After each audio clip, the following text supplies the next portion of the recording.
This video is going to look at a concept from chapter 6 known as the binomial random variable. And so we're going to do this in the context of Steph Curry, who is a basketball player in the NBA. He is a 91.2% free throw shooter for the 2016-2017 NBA basketball season. So this percentage here refers to the probability that he makes a given shot.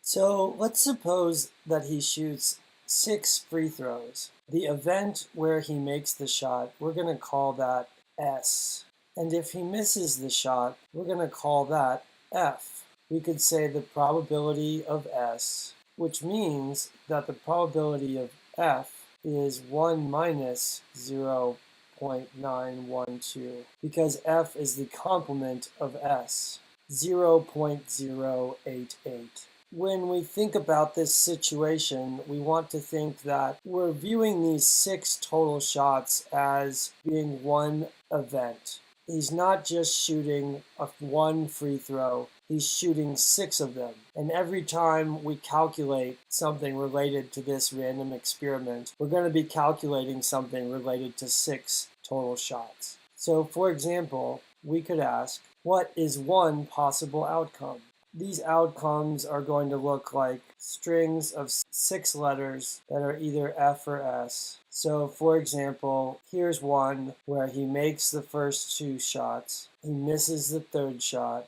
he makes the 4th shot, misses the 5th, and makes the 6th. And as a quick example of another outcome, it could be 6 S's in a row. And we could ask how many outcomes are possible in total. And so to answer this question, we need to recognize that every time he shoots a shot, that could either go one of 2 ways, success or failure. Either he makes it or he misses it. By the time we have 2 shots, there are 2 ways to shoot the first one times 2 ways to shoot the second one, which is 4 total ways to shoot 2 shots. So we have 6 shots, so this pattern continues where we're going to have 2 times itself 6 times, which is going to be 64 total ways to shoot 6 shots. And those would be called the sample space if we wrote out all of them. So let's keep asking questions. And another important question is, are these outcomes equally likely? And to answer that, let's calculate the probability of one outcome first. And that's the outcome where he makes all 6 shots. And to do this, I am going to need to use the multiplication rule. To do this, we're going to assume that his shots are independent. They don't affect each other. So following the multiplication rule, probability of S to the 6th power, which is 57.54%. Now let's compare that to the probability that he misses all 6.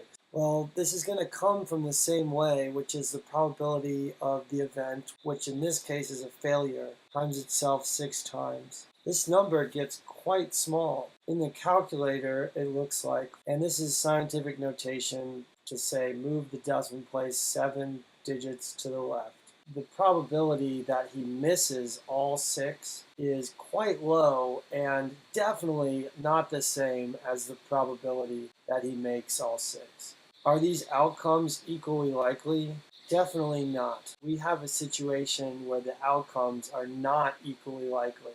So finding probabilities related to this is going to be a little bit more complicated than it was, say, when we had a deck of cards, which has 52 total outcomes, but in a deck of cards, each of those 52 total outcomes is equally likely. Everything we've done so far is from Chapter 5. So what's going to make this Chapter 6 material is we're going to introduce a random variable here, which is a fancy name for a variable that is determined by a random process. And in this case, the random process is shooting free throws. And what we're going to do is we're going to count the number of shots that Steph makes in 6 attempts. So let's look at a few outcomes related to this count. So we could find probabilities related to this. We could find the probability that x equals 0. The probability that our count is 0. The probability that he doesn't make any shots, which would be the probability of 6 Fs. Because in order to have no shots made, in order to have x equals 0, he had to miss every single shot. It's the probability of f to the 6th power. So this is actually the same calculation that we did, just using a different set of symbols.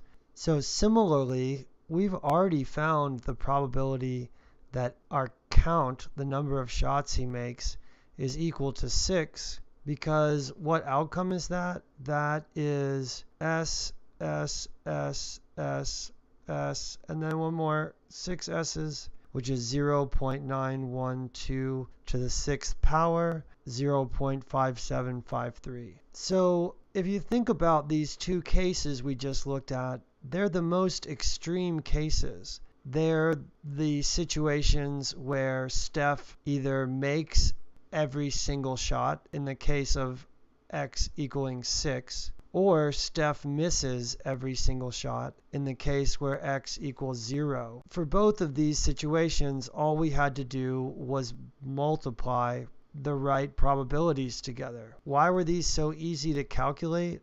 Because both these events can only happen in one way. For x to equal 0, the only possible outcome is that he misses every shot. And for x to equal 6, the only possible outcome is that he makes every single shot. And nothing else could happen. But let's look, for example, at the event where the number of shots he makes equals 1. And before we find that probability, let's just recognize how many ways that can happen. And so that means he makes exactly 1 shot total in 6 attempts. So this is not a very good performance by Steph. Let's think of one thing that could happen. He gets up there, he shoots the first shot, he misses it, he shoots the second, that's another miss. The third is a miss, the fourth is a miss, the fifth is a miss, and then he pulls it together, and on his 6th shot, he makes a basket. But what else could happen? He could miss the first 4 shots, make the 5th one, and then miss the 6th one. And if that happened, x would equal 1 as well. And even though each of these possible outcomes is going to have the same number of successes and failures, they're distinct outcomes because if you were sitting there and watching this happen, if he missed the last shot, that would look different than if he missed the second to the last shot. So it turns out that just basically the shot that he misses could be in any one of the 6 possible locations. And so how many ways can he miss every shot but 1? That's going to be 6 total ways. So we're still working towards finding the probability that he makes 1 shot in 6 attempts. So we have these 6 ways, and let's look at just the probability of one of them. Let's look at the probability that he misses the first 5 and makes the last one. Well, by the multiplication rule, we're going to have the probability of failure to the 5th power times the probability of success. Still very unlikely. It's very unlikely that this exact specific combination where he misses 5 and then makes 1 will happen. But the issue is that to find the probability that our random variable here, probability that that count is 1 is going to be higher than this number we just found, because this number right here is just the probability of seeing this particular outcome. There's 6 outcomes, and these outcomes we call mutually exclusive. None of them can happen at the same time. And also notice that the probability of any one of these 6 things happening is all the same. Why? Because they all have 5 F's.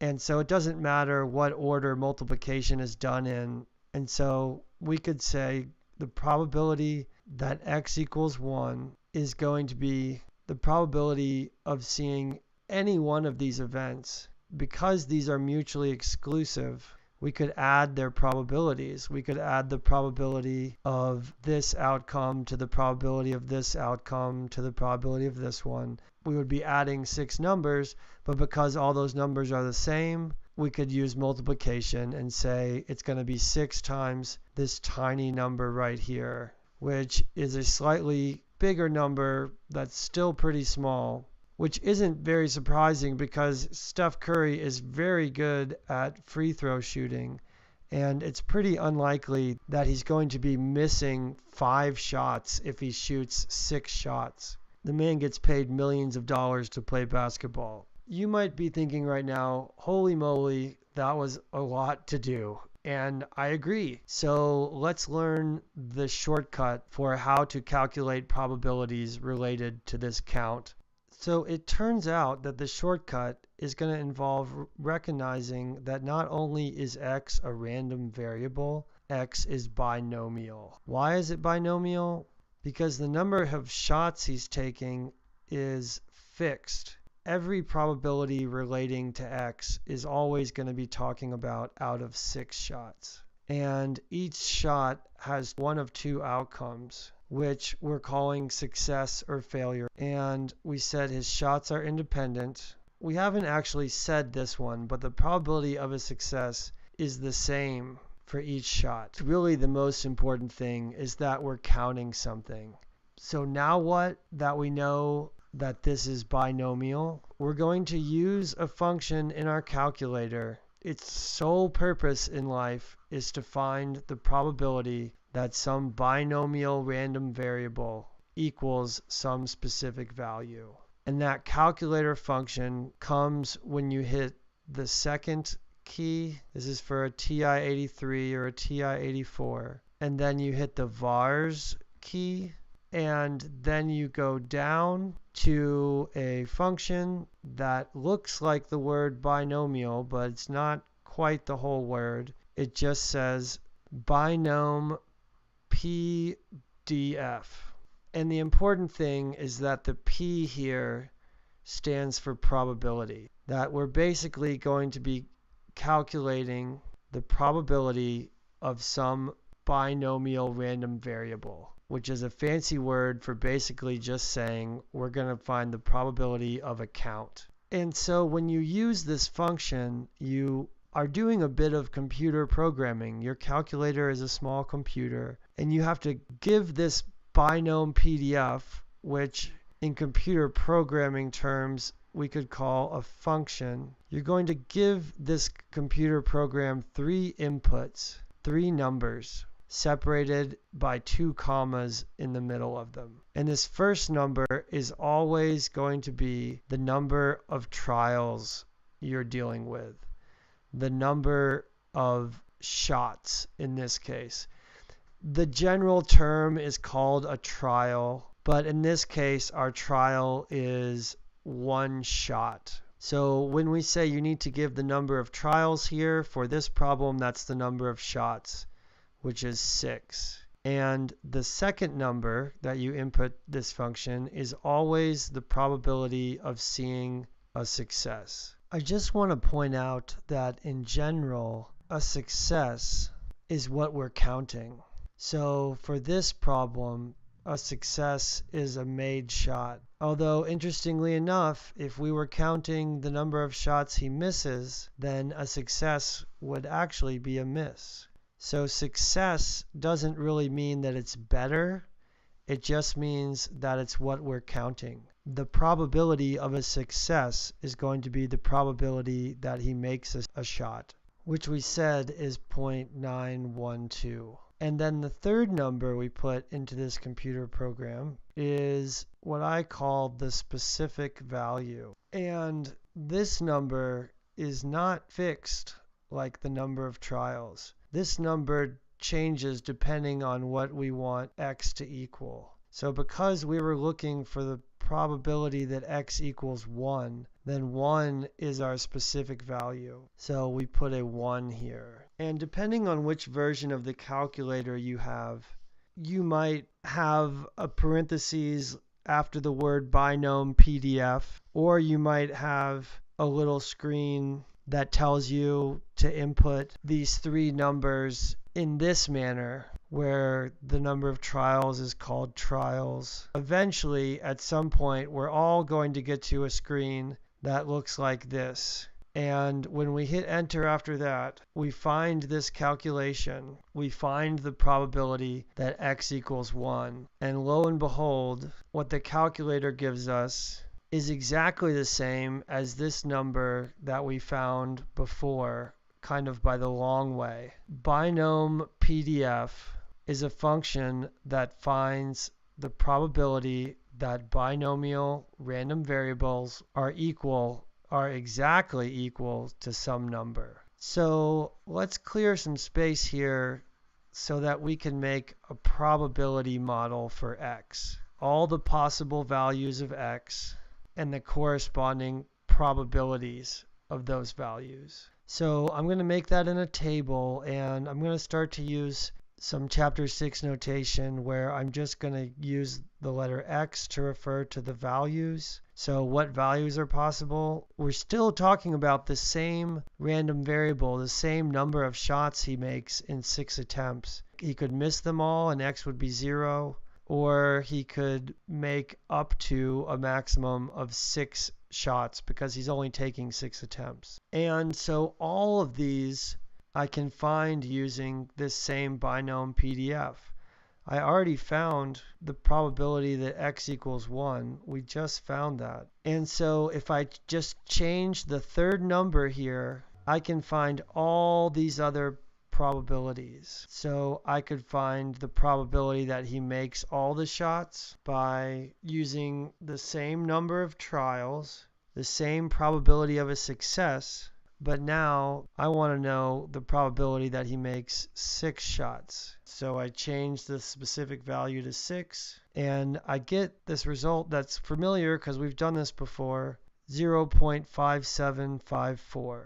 So this binomial PDF is a real big time saver. I can find the probability that he makes 5 shots by changing the specific value to 5. I can find the probability that he makes 4 shots by changing the specific value to 4. And I can just keep going until I've completed this table, which will tell me all the possible values of x and the probability of each value. And you'll notice that the outcomes where he makes fewer free throws, the probabilities go down, which is what we would expect because he's a very good free throw shooter. And the more shots we're saying that he misses, the less likely those outcomes are, until we get down to the least likely outcome of all, which is that he makes no shots. And so here's my probability model. A way I can check myself is to make sure that the total of all these is equal to 1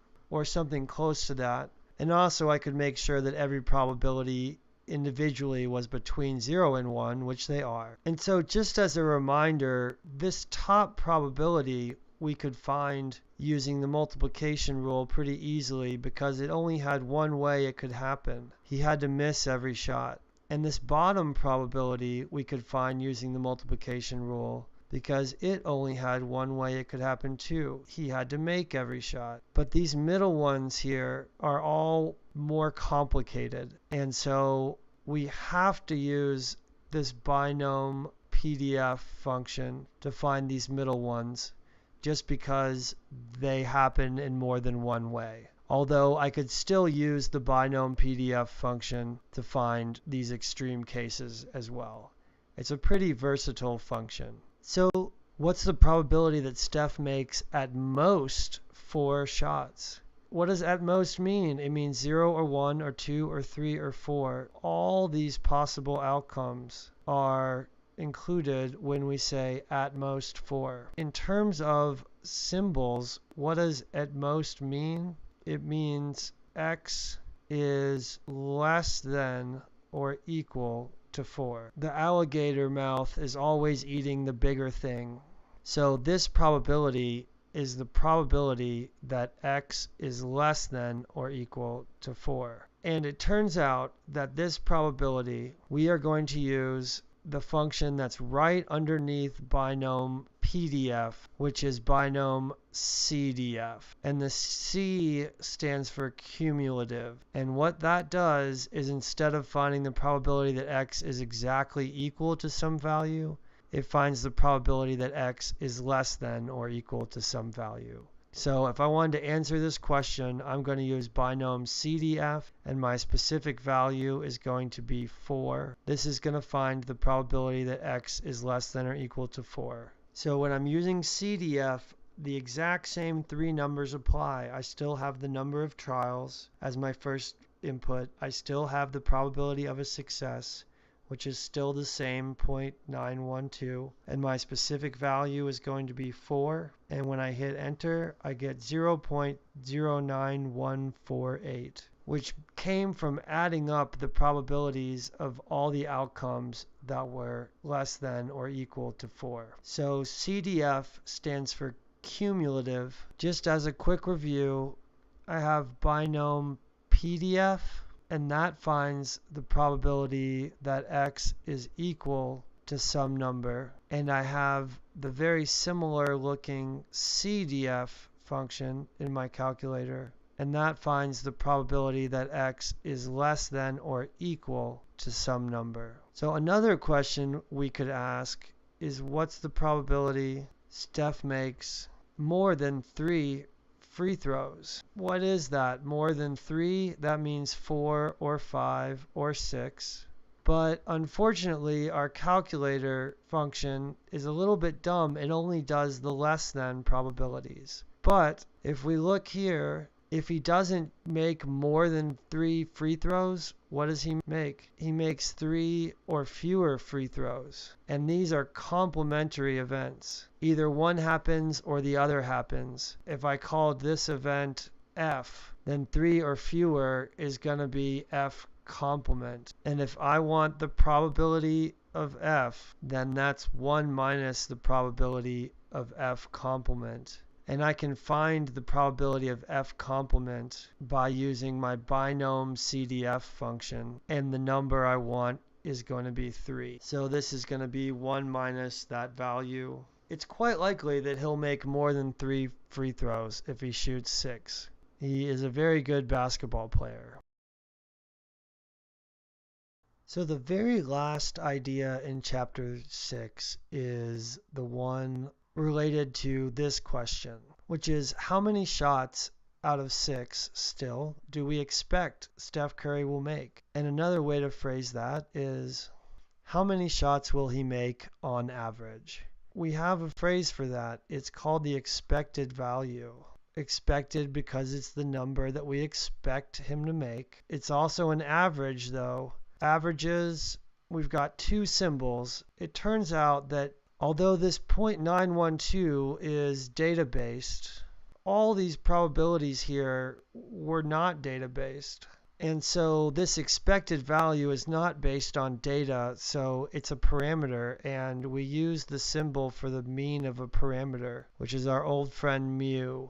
And I might just throw a subscript x on here to remind us that it is the mean of this specific variable. And there's a formula for that. It's sigma, which is the sum of x times p of x.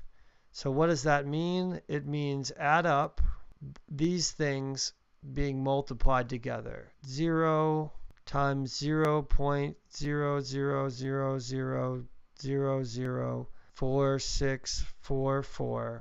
And then I'm going to add the very next value, my next possible outcome of x, which is 1, times the probability that x equals 1. And I'm just going to continue this pattern, adding every single possible outcome of x times its associated probability. And another phrase to refer to this calculation we're doing is a weighted average. obviously it wouldn't make any sense just to add up these seven actually possible outcomes and divide by 7, because they're not all equally likely. And so this weighted average accounts for the fact that 6 is more likely by multiplying it by a bigger probability. And so when we put all this together, we get the expected number of shots that Steph is going to make. And notice that I actually didn't really need to input this first one, because 0 times anything is just 0.